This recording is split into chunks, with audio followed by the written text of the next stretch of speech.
Saludo con respeto a la senadora Elvia Marcela Arellano Félix, presidenta de la Comisión de Desarrollo y Bienestar Social. Arellano. Arellano Félix, que es un delincuente. Perdón. No, usted no. No se preocupe. Mora Arellano. Mora Arellano. Saludo con respeto también al senador Víctor Fuentes Solís, presidente de la Comisión de Desarrollo Urbano, Ordenamiento Territorial y Vivienda, al igual que a todas las senadoras y a todos los senadores presentes. Comparezco para rendir cuentas sobre la política de vivienda, desarrollo urbano, territorial y agrario como lo mandata la Constitución. El presidente Enrique Peña Nieto me dio la gran oportunidad de servirle a los mexicanos desde dos posiciones cuya función es garantizar el ejercicio de sus derechos sociales. Me permitió acompañarlo en la cruzada contra el hambre para que muchas mujeres que antes se quitaban el pan de la boca para que sus hijas pudieran comer, hoy tengan un alimento. Para que niños y niñas que iban a la escuela sin comida alguna, hoy estén bien nutridos. Para que adultos mayores olvidados tuvieran no solo un espacio para comer, sino de convivencia y compañía. En estos 6 años he recorrido, como muchos de ustedes, los municipios más pobres, las zonas más alejadas y olvidadas, para que sintieran la presencia del gobierno con acciones concretas que se desprendieron de la visita casa por casa de más de 7 millones de hogares por jóvenes entusiastas. Me correspondió también poner en marcha el seguro de vida para jefas de familia que protege a los niños y niñas cuando quedan en orfandad, iniciar la incorporación de los adultos mayores a partir de los 65 años, acompañar la creación del programa Prospera, otorgando a los jóvenes de estas familias una beca universitaria, porque el presidente siempre ha pensado que la educación es una gran arma para salir de la pobreza. Y esta focalización nos permitió actuar también desde la SEDATU para atacar el hacinamiento en el que viven todavía muchas familias mexicanas y que es factor además de violencia hacia nuestras niñas y jovencitas.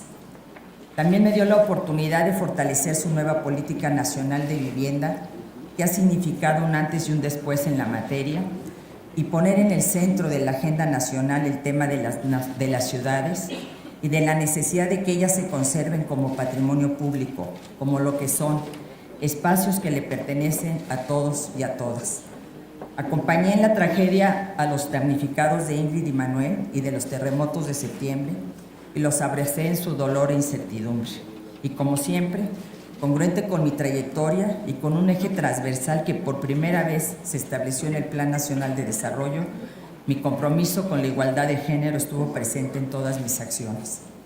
En esta tarea seguiré desde la trinchera que sea, no en contra de nadie, sino a favor de México, que es nuestra patria, nuestra causa en común, nuestra casa.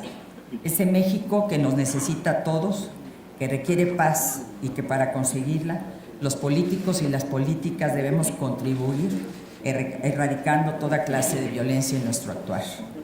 Mis convicciones han sido y siguen siendo las mismas. Trabajar por los más pobres y desiguales, los olvidados de siempre, por las mujeres que aún con los avances que hemos logrado siguen encadenadas a la violencia, la pobreza y la discriminación. Por nuestros jóvenes para que no sean estigmatizados por su apariencia y porque nuestros indígenas no sean discriminados por el color de su piel. Seguiré trabajando por una república que no pierda sus valores esenciales: libertad, igualdad, fraternidad, que mantenga intacto su carácter laico, porque eso nos da garantía a todos, con una democracia en la que contemos todos al igual, al margen de nuestras posiciones políticas. Allí estaré de la mano de los que, como yo, queremos una patria de iguales en la que nadie se quede atrás. Con esa visión trabajamos desde la SEDATU. El presidente de la República inició una reforma que partió de un principio fundamental. México es ya un país urbano. 8 de cada 10 mexicanos vivimos en centros urbanos, 6 de cada 10 en 59 zonas metropolitanas, que aportan el 70% del Producto Interno Bruto. Nuestras ciudades crecieron de manera desordenada, desigual. Al lado de las grandes zonas residenciales y corporativas se generaron cinturones de pobreza. Según cifras de Coneval, el 60% de la misma hoy se concentra en las áreas urbanas. Las zonas periurbanas se caracterizaron por su irregularidad, carencia de servicios, inseguridad. El suelo perdió su función social. Por eso, un primer paso fue la creación de la SEDATU. Por primera vez se asumió el territorio como el continente donde aterrizan todas las políticas públicas y que el desarrollo urbano y regional debían partir de principios rectores fundamentales. En segundo lugar, se pensó en la vivienda como un derecho social que consagra nuestra Constitución, como el hogar y el techo al que tienen derecho las familias mexicanas y también como un elemento ordenador y no disruptivo del desarrollo urbano. No más viviendas de una sola habitación, alejadas de las fuentes de empleo, sin servicios, sin equipamiento, en las que el costo del transporte para el trabajador o la trabajadora era mayor que el pago de la hipoteca. Y sin comprender que las mujeres ya trabajamos, somos proveedoras, y hacerlo tan lejos de la casa nos genera angustia porque nuestros hijos permanecen largas horas solos sin ningún cuidado. Viviendas, en fin, que en un porcentaje importante terminaron abandonadas, generando así la paradoja de vivienda sin gente y gente sin vivienda que había que resolver. Para ello se establecieron perímetros de contención urbana en los que solo ahí se aplicaron los subsidios. Se hizo una alianza con el sector privado para que la vivienda social contara con al menos 2 habitaciones. Se obligó a que los desarrollos habitacionales contaran con áreas verdes, espacios públicos, escuelas, equipamientos necesarios y servicios. El subsidio del Gobierno de la República se canalizó exclusivamente a estos polígonos, de tal manera que el 100% de la vivienda nueva con subsidio está cerca de las fuentes de trabajo. Y en un acto de justicia social, entendiendo que los subsidios deben ser progresivos, se privilegió a los trabajadores y trabajadoras de 2.8 salarios mínimos para abajo para que ahí fueran destinados. Se construyó vivienda para construir ciudad como un componente fundamental de la nueva agenda urbana que México adoptó junto con otros países en Hábitat 3. Este gobierno asumió también que las familias son diversas y que había que apostarle a la inclusión. 2.5 de cada 10 créditos son para jóvenes menores de 30 años, 4 de cada 10 para mujeres. Se entregaron 14,000 viviendas a indígenas. Se puso en marcha el programa de vivienda para migrantes. Se reforzó el de las Fuerzas Armadas y por primera vez se pensó en un esquema todavía muy incipiente para los no afiliados. Instituciones de la envergadura de Infonavit y Fobiste tuvieron cifras históricas. En el pasado, Infonavit originaba 100,000 créditos al año en promedio, es decir, 273 diarios. Hoy origina 600,000 anuales, es decir, 1,657 al día. 1 de cada 3 viviendas financiadas por el Infonavit durante sus 46 años de vida se construyeron en esta administración y 1 de cada 4 del Fobiste en el mismo periodo. CONAPO, por su parte, abandonó la política de pie de casa y canalizó apoyos de manera significativa a la construcción de viviendas y al mejoramiento de las mismas, contribuyendo a la estrategia de un cuarto más, o mejor conocido como el cuarto rosa. 485,000 cuartos adicionales fueron construidos para combatir el hacinamiento y la violencia hacia las niñas y las jóvenes. Las cifras son significativas. Más de 6 millones de acciones de vivienda por parte del sector público, beneficiando con ello a 4.4 millones de hogares. Esta nueva política pública tuvo que remar contracorriente.